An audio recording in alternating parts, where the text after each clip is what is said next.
سورہ اخلاص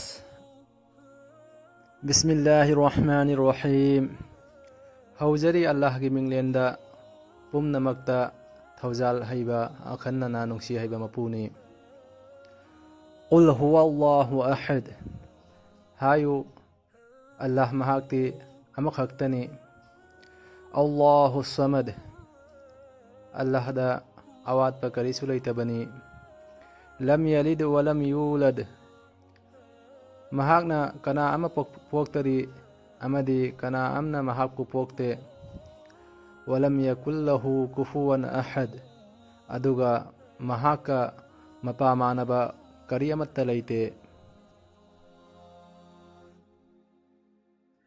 سورہ اخلاص کی فضیلت یام چاوی ترمیزی امسنگ نسائی کی حدیث امدہ نبی اکرم صلی اللہ علیہ وسلم نا میویا مبو سورہ اخلاص تلاوت تو وطاب دہرائی واجب اویکھرے.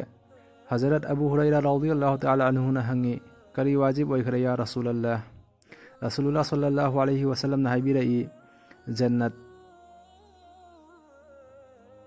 مسند احمد کی حدیث امدنا رسول اللہ صلی اللہ علیہ وسلم نا حبی رمی کناگمبنا سورہ اخلاص بو ترارک سولدی مہاکی دمک اللہ نا جنت محل ہائدی یما چوبا مساغنی.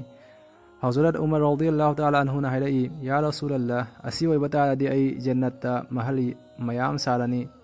رسول اللہ صلی اللہ علیہ وسلم نا حیرئی اللہ رب العالمین اسی دگی سوہینا امسنگ افبا پیرکنی. بخاری، مسلم، نسائی، ابو داود، ترمیزی، ابن ماجہ رسول اللہ صلی اللہ علیہ وسلم نا ایام مفہم دا حبیر میں سورہ اخلاص سے قرآن مپمگی سروک اہم تھوک پگی سروک امگی معنی ہائدی سورہ اخلاص امک سون بگی فضیلت امسنگ مرتبہ قرآن گی سروک اہم تھوک پگی سروک اما سون بگی فضیلت امسنگ مرتبہ گا معنی سورہ اخلاص اہم رکھ سولدی قرآن مپم سون بگی فضیلت کی ثواب پھنگنی انشاءاللہ. اسی ہائرگا نسیگی ویڈیو اسی دلوئی جرے اللہ اکھوئی متم خودنگ سورہ اخلاص تلاوت تو بگی توفیق بی بوئسنو اللہم آمین. سپورٹ تو بھی بگی رمک میامنا منی پوری مسلم گلاری ہائبہ چینل سیبو لائک شیئر امسنگ سبسکرائب تو بیو. السلام علیکم ورحمۃ اللہ وبرکاتہ.